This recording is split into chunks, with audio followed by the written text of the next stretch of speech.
Hey you everyone, welcome back to my channel care study classes. कैसे हैं आप सब। आज हम पढ़ने वाले हैं क्लास 9th का हिंदी क्षितिज का चैप्टर 8, जिसका नाम है एक कुत्ता और एक मैना, जिसके लेखक हैं हजारी प्रसाद द्विवेदी जी। तो आज हम इस चैप्टर को पढ़ेंगे। चलिए शुरू करते हैं। सबसे पहले जो है हम हजारी प्रसाद द्विवेदी जो इसके लेखक हैं उनके बारे में बात करेंगे। हजारी प्रसाद द्विवेदी का जन्म सन 1907 में गांव आरत दुबे का छपरा जिला बलिया उत्तर प्रदेश में हुआ। उन्होंने उच्च शिक्षा काशी हिंदू विश्वविद्यालय से प्राप्त की तथा शांति निकेतन काशी हिंदू विश्वविद्यालय एवं पंजाब विश्वविद्यालय में अध्यापन कार्य किया। सन 1979 में उनका देहांत हो गया। साहित्य का इतिहास, आलोचना, शोध, उपन्यास और निबंध लेखन के क्षेत्र में द्विवेदी जी का योगदान विशेष उल्लेखनीय है। अशोक के फूल, कुटज, कल्पलता, बाण भट्ट की आत्मकथा, पुनर्नवा, हिंदी साहित्य का उद्भव और विकास, हिंदी साहित्य की भूमिका, कबीर उनकी प्रसिद्ध कृतियां हैं। उन्हें साहित्य अकादमी पुरस्कार एवं पद्म भूषण अलंकरण से सम्मानित किया गया। द्विवेदी जी ने साहित्य की अनेक विधाओं में उच्च कोटि की रचनाएं की। उनके ललित निबंध विशेष उल्लेखनीय है। जटिल, गंभीर और दर्शन प्रधान बातों को भी सरल, सुबोध एवं मनोरंजक ढंग से प्रस्तुत करना द्विवेदी जी के लेखन की विशेषता है। उनका रचना कर्म एक साहृदय विद्वान का रचनाक्रम है, जिसमें शास्त्र के ज्ञान, परंपरा के बोध और लोक जीवन के अनुभव का सृजनात्मक सामंजस्य है। इसके बाद जो है यहाँ पे हमें चैप्टर के बारे में बताया गया कि एक कुत्ता और एक मैना जो है वो एक निबंध है, जिसमें कि केवल पशु पक्षियों के प्रति मानवीय प्रेम जो है नहीं दर्शाया गया है, बल्कि पशु पक्षियों से जो हमें प्रेम मिलता है, भक्ति मिलती है, विनोद और करुणा जैसे अलग अलग भाव जो हमें मिलते हैं, उनके बारे में विस्तार से हमें यहाँ पर समझाया गया है, बताया गया है। इसमें जो रविंद्रनाथ हैं उनकी जो कविताएं हैं और उनसे जुड़ी कुछ स्मृतियां हैं, उनके सहारे जो गुरुदेव हैं उनकी संवेदनशीलता, आंतरिक विराटता और सहजता के चित्र को उकेरा गया है। पशु पक्षियों के जो संवेदनशील जीवन है उसका बहुत ही सूक्ष्म निरीक्षण हमें यहाँ पर दिया गया है, और ये निबंध जो है वो सभी जीवों से हमें प्रेम करने के लिए प्रेरणा देता है। यहाँ पर अब जो है हम चैप्टर शुरू करते हैं। तो एक कुत्ता और एक मैना क्या है कि इसमें क्या होता है कि यहाँ पर जो है हमें बताया गया कि बहुत समय पहले की बात है, कई वर्ष पहले की बात है। जो गुरुदेव हैं उनके मन में आया कि वो शांति निकेतन को छोड़कर कहीं और चले जाएं। गुरुदेव यहाँ पर कौन है? गुरुदेव है यहाँ पर रविंद्रनाथ टैगोर जी। उनका जो स्वास्थ्य है वो बहुत ज़्यादा खराब है और वो सोचते हैं कि काश वो शांति निकेतन को छोड़कर अपना जो उनका एक घर है, जो कि वो उसकी तीसरी मंजिल पर रहना चाहते हैं। ठीक है, तो वहां पर तीसरी मंजिल पर वो एकांत में यानी कि अकेले और बहुत ज्यादा शांति से वो कुछ दिनों तक विश्राम करना चाहते हैं। उसके बाद क्या होता है कि लेकिन उनकी जो तबीयत है वो थोड़ी ठीक नहीं है, उनका जो स्वास्थ्य है वो ज़्यादा अच्छा नहीं है, इसीलिए शायद वो थोड़ा सा अपना मन मार लेते हैं। उसके बाद जो है वो वहाँ पर यानी कि अपने घर की तीसरी मंजिल पर जाकर रहना चाहते हैं, क्योंकि जो शांति निकेतन है वहाँ पर लोग जो हैं वो बहुत ज़्यादा आते हैं, वहाँ पर दर्शनार्थी बहुत ज़्यादा आते हैं। लोग इनकी जो दर्शन करने आते हैं वो दर्शनार्थी जो है उन्हें आराम नहीं करने देते हैं और वो किसी भी समय आ जाते हैं, जिससे कि जो लेखक है वो थोड़े दुखी है और वो अपने सपरिवार उनके दर्शन करना तो यहाँ पर क्या होता है मतलब कि वो अलग थोड़े दिन के लिए अलग रहना चाहते हैं, शांति निकेतन को छोड़कर जाना चाहते हैं कुछ दिनों के लिए। तो यहाँ पर क्या होता है कि जो लेखक है इस पाठ के वो अपने सह परिवार यानी कि अपने पूरे परिवार के साथ उनके जो है दर्शन करना चाहते हैं।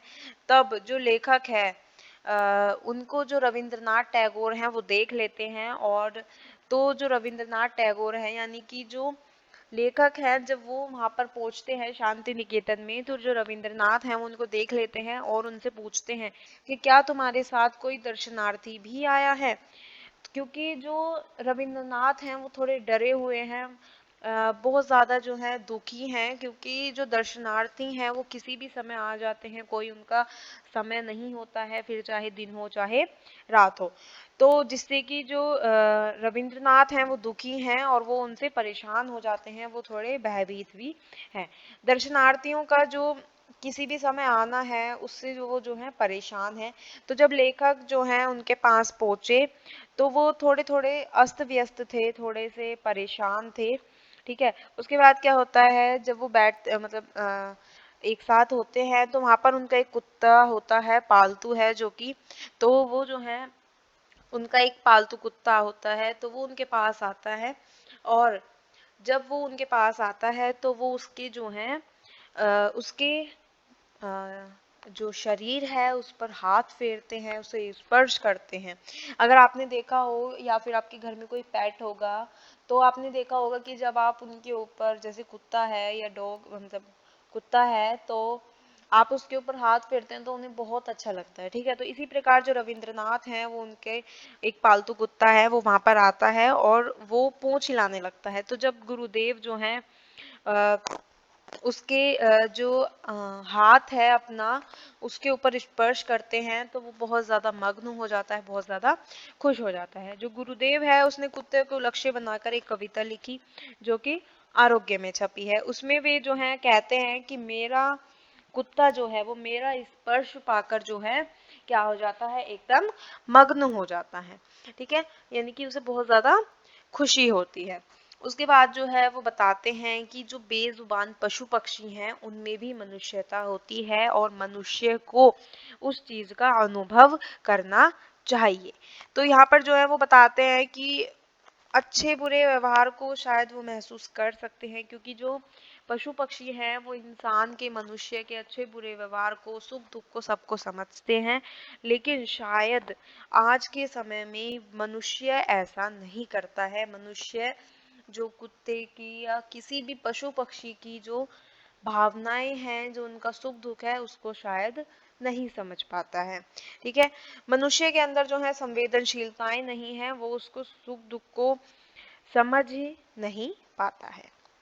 ठीक है, उसके बाद जो है यहाँ पर हमें बताते हैं वो कि किस तरह से जो लेखक हैं वो गुरुदेव को समझाते हैं, और गुरुदेव जो है उनकी बातों से बहुत ज़्यादा संवेदनशील महसूस करते हैं।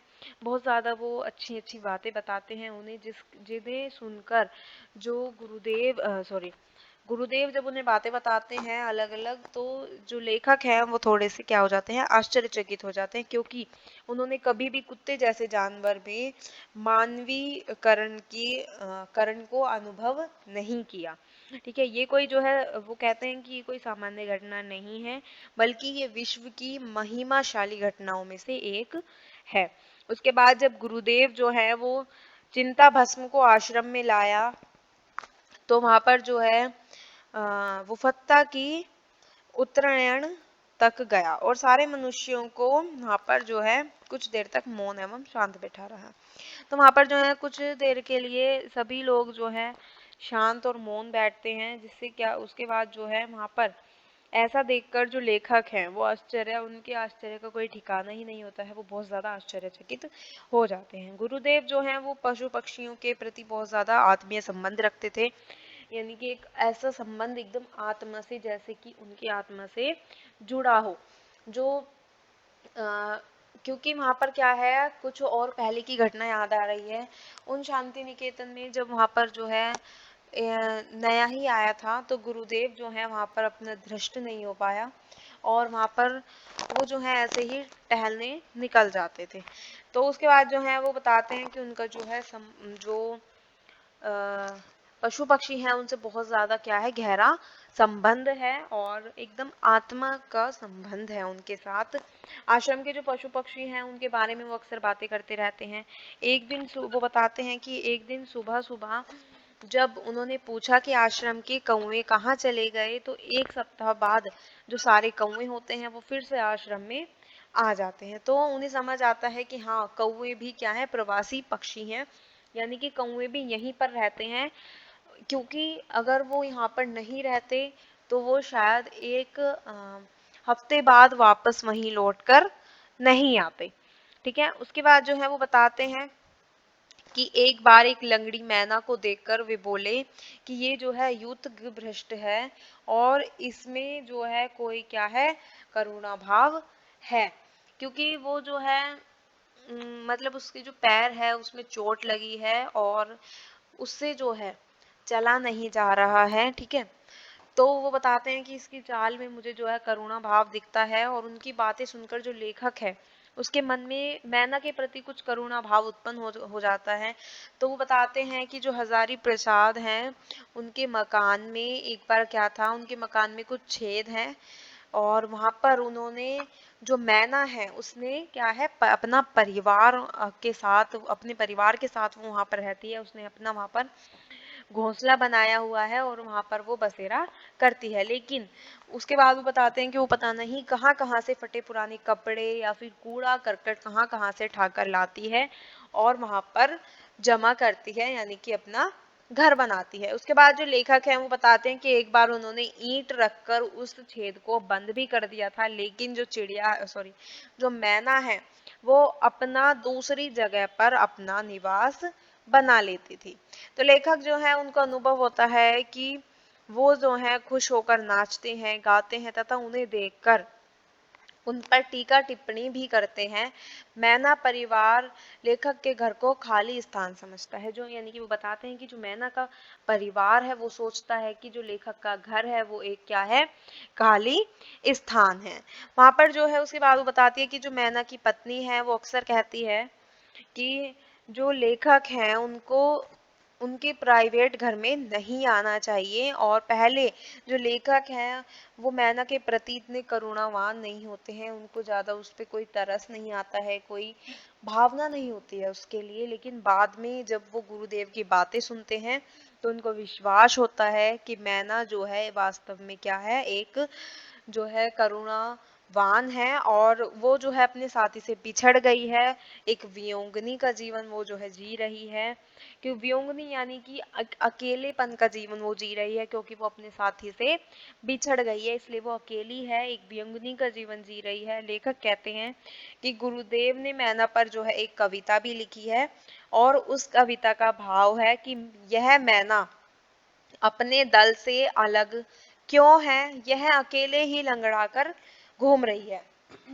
यानी कि ये जो मैना है वो क्यों अलग है अपने दल से, अपने परिवार से, अपने दोस्तों से, अपने दल से क्यों अलग है और अकेले ही लंगड़ा लंगड़ा कर क्यों घूम रही है। वह कीड़ों का शिकार करती है, वह लेखक से बिल्कुल भी भयभीत नहीं है, यानी कि वो लेखक से बिल्कुल डरी हुई नहीं है। पता नहीं यह अपने समाज से अलग क्यों रहती है। सारी मैनाएं नाचती कूदती हैं किंतु यह शोकाकुल है, यानी कि सारी सभी जो मैनाएं हैं वो बताते हैं कि जो सभी मैना है वो नाचती कूदती हैं अच्छे से, लेकिन जो ये मैना है ये शोकाकुल है, थोड़ी दुखी है, अकेली है एकदम, ना ही नाचती है ना ही गाती है, अकेली अकेली रहती है। पता नहीं कि इसे क्या पीड़ा है, यानी कि वो कहते हैं कि पता नहीं इसे क्या पीड़ा है, क्या दर्द है, किसने इसे चोट पहुंचाई है। ना तो इसे किसी पर कोई अभियोग है, ना जीवन में विरक्ति है और ना आंख में जलन है। यानी कि वो बताते हैं कि ना ही इसी किसी पर कोई शक है, ना ही जीवन में कोई विरक्ति है, तो वो बताते हैं, और ना ही इसकी आंखों में कोई जलन है। ना जाने कौन सी गांठ इसके हृदय में पड़ी है, यानी कि कौन सा दुख है जो ये अपने हृदय में, अपने दिल में दबाए बैठी है, कौन सी गांठ है इसके हृदय में जिसे ये लेकर बैठी है, पड़ी है। गुरुदेव की इस कविता को पढ़ने के बाद जो लेखक होते हैं उनके मन में एक मैना की प्रति एक करुणा की मूर्ति उत्पन्न होती है, ठीक है। और जो लेखक हैं वो आश्चर्यचकित होकर कहते हैं कि गुरुदेव मैना के मर्म स्थल अर्थात दुख तक कैसे पहुंचे। यानी कि जो लेखक हैं वो थोड़े आश्चर्यचकित हो जाते हैं, और क्योंकि गुरुदेव जो हैं वो बताते हैं कि मैना, वो सोचते हैं, यानी कि जो लेखक हैं वो सोचते हैं कि गुरुदेव इसके मर्म स्थल तक पहुंचे तो पहुंचे कैसे। उसी शाम जो मैना है वो उड़ जाती है और जिससे कि क्या है, कवि गुरुदेव बहुत ज्यादा दुखी हो जाते हैं, क्योंकि जो है वो वहां पर नहीं रहती है, वहां से उड़कर चली जाती है और उसके बाद वो कभी भी वहां पर वापस नहीं आती है। जैसे कि जो लेखक हैं, सॉरी जो रविंद्रनाथ हैं, जो गुरुदेव हैं, वो बहुत ज्यादा दुखी हो जाते हैं, ठीक है। तो यहीं पर जो है, और वो क्योंकि वो गायब हो जाती है तो वो कहते हैं कि पेड़ों की फांक से पुकारा करता है नींद तोड़ने वाला संध्या तारा, कितना करुण है उसका गायब हो जाना। यानी कि जो पेड़ हैं पेड़ों की फाक से पुकारा करता है, यानी कि वो बताते हैं कि जो नींद है, यानी कि नींद तोड़ने वाला वो संध्या तारा कितना करुण है, उसका गायब हो जाना कितना अजीब है, कितना दुख दुख की बात है कितनी ज्यादा, कि अगर वो जो है गायब हो गई है, वो वहां से चली गई है, तो उनके लिए ये बहुत ज्यादा दुखी की बात है, जिससे कि बहुत ज्यादा वो दुखी हो जाते हैं गुरुदेव। ठीक है, तो यहीं पर जो ये हमारा चैप्टर है खत्म होता है, यही इसकी कहानी थी। और इसमें अगर आपको जो है समझ आया हो तो प्लीज मेरी वीडियो को लाइक और मेरे चैनल को सब्सक्राइब कर दीजिएगा। Thank you.